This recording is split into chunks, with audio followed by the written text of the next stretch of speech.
Bonjour, bonjour et bienvenue pour une review cette fois-ci d'un livre. C'est l'un des premiers livres que je vais faire probablement sur cette chaîne. Il s'agit de Adventures in Type and Space de Ten Acre Film, écrit par Graham Kibblewhite, Jack Kibblewhite et Stuart Manning. Mais d'abord, avant de commencer de parler de ce livre, installez-vous, prenez un café, un thé, un verre d'eau, installez-vous, vous le savez, je vais beaucoup parler. Alors, Adventures in Time and Space, c'est un livre qui a été édité par la petite maison d'édition Ten Acre Film. C'est un livre en anglais.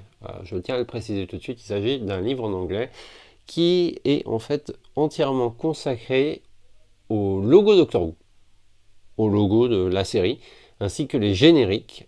C'est un livre making-of d'une certaine manière. L'introduction, il y a une préface de Margatis d'ailleurs, exclusive à ça. Alors, le livre, honnêtement, je ne vais pas vous cacher tout de suite, je ne vais pas vous mentir, il n'est plus disponible.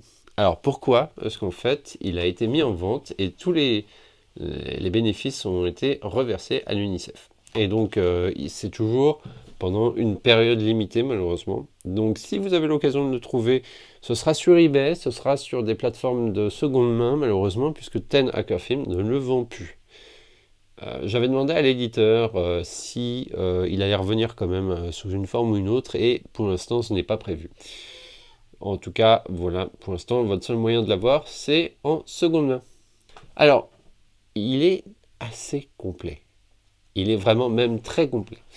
Il y a beaucoup à dire dessus, parce qu'il couvre donc la création du premier générique, imaginé par Bernard Lodge, les différentes techniques utilisées pour le faire, et ça va jusqu'au 7e Docteur uniquement. Ça ne va pas sur la nouvelle série, c'est vraiment consacré au générique et au logo de la série classique. Il est très riche en détails, il est vraiment très intéressant parce qu'on apprend des choses que je ne... Enfin, il y a des choses dedans qui n'avaient jamais été dites avant. Il y a plusieurs interviews des personnes qui ont travaillé dessus. Malheureusement, une de ces personnes-là qui était donc Sid Sutton est décédée en 2023 avant la publication de ce livre, puisque le livre est sorti en février 2024, ça je ne l'avais pas dit. Et donc l'interview, malheureusement, il a peut-être pas pu dire tout ce qu'il avait à dire, parce que c'est expliqué dedans que malheureusement, à partir d'un certain moment, il a arrêté, il a dit clairement qu'il n'avait plus la force de continuer les échanges par mail.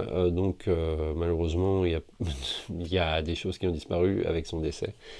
Mais en tout cas, il y a déjà énormément d'informations dessus, et le livre fait honneur à tous les créateurs, dessinateurs qui ont participé au générique de Doctor Who de près ou de loin. Que dire de plus sur ce livre? Il est uniquement en anglais, donc une traduction française, à mon avis, ça n'arrivera pas tout de suite, puisque c'est pas le genre de livre qu'on voit couramment en France. À mon avis, ce serait peut-être une petite édition Kickstarter qui se ferait, mais j'y crois pas. Et pourtant, il le mérite vraiment. Honnêtement, il le mériterait, parce que je trouve que les informations qui sont dedans permettent de remettre en perspective la manière dont la télé fonctionnait dans les années 60. Parce que maintenant, bien sûr, les génériques, en particulier celui du 7e Docteur qui a été fait en image de synthèse, c'est le cas des génériques actuels, ils sont faits sur ordinateur, il n'y a plus de photographie vraiment, enfin ils sont plus photographiés, ils sont plus filmés comme à l'époque, alors qu'à l'époque, n'importe quel texte qui apparaissait à l'écran nécessitait tout un processus pour être créé, pour être affiché. C'était complexe. Et le livre le met très bien en avant, c'est vraiment très très intéressant, parce que ça change quand même, je trouve, le regard qu'on a sur un générique qui paraît simple. Parce que si vous regardez les génériques des séries des années 60, effectivement, ils semblent simplistes. Quand on les voit, la plupart du temps, ce sont des animations de photos avec du texte, souvent des couleurs assez simples. On a très peu de génériques qui sont ultra compliqués, et honnêtement, quand on se dit oh c'est par facilité, on peut se dire ça. Honnêtement, quand on voit ces génériques là avec notre regard moderne, on peut se dire ça, on peut dire oh c'était quand même assez simpliste. On peut même peut-être dire, oh, il faisait pas d'efforts ou c'était comme ça à l'époque, mais en fait, non, c'était ultra compliqué de faire ça. Il y avait un département de 4 personnes qui étaient dédiées à faire ce genre de générique à la BBC. Ils n'étaient pas nombreux. Ils utilisaient des machines anciennes déjà à l'époque. Où ils faisaient ça, c'était sur Bantit, c'était comme du dessin animé en fait, littéralement, ces génériques-là. Et la chose qui a changé, c'est donc le générique du 7e Docteur qui lui a été fait sur image de synthèse. D'ailleurs, il y a les deux créateurs du générique, il y a le designer et celui qui a programmé le générique, deux interviews complètement différentes, deux visions complètement différentes du générique. Et ils expliquent tout le processus. Donc c'est vraiment très intéressant parce que ça remet aussi en perspective ce fameux générique qui est souvent vu comme étant le plus moche, alors qu'en fait, ben, il l'est pas tellement. Moi, je l'aime bien. C'est pas mon préféré, mais je l'aime quand même. Et c'est vrai que bah, les trois météorites qui apparaissent et qui sont toutes grises et qui ne sont pas texturées, ben, il y a une raison pour laquelle elles sont grises et qu'elles ne sont pas texturées, c'est qu'ils n'avaient pas le temps de le faire.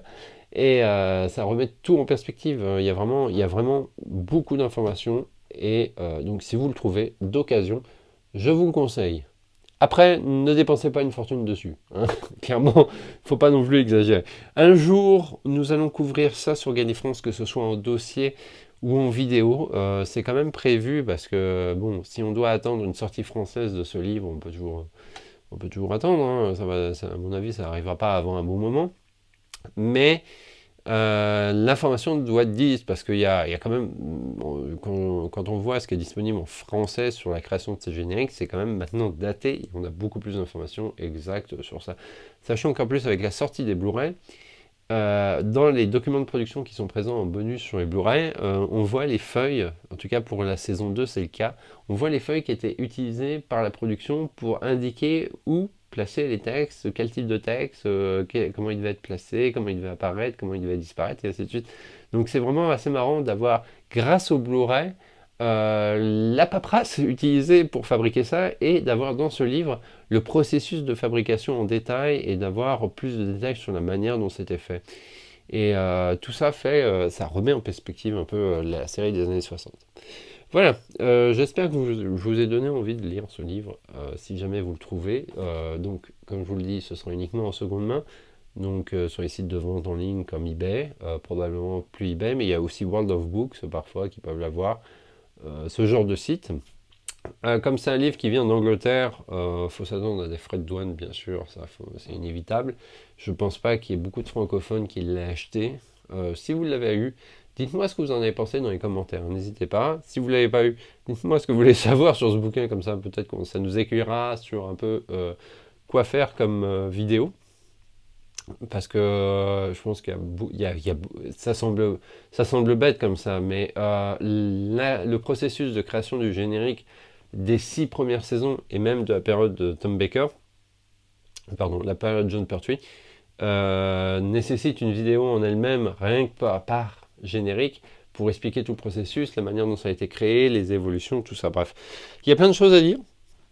N'hésitez pas donc à le dire en commentaire parce que nous on prépare des choses, voilà, et ça nous permet de savoir un peu ce que vous voulez voir, sachant que nous on aime bien aller dans le détail, c'est aussi pour ça qu'on met du temps à faire nos vidéos, à part peut-être les reviews. Bref, rendez-vous dans une prochaine vidéo, dans un prochain review, et puis bah, va vous!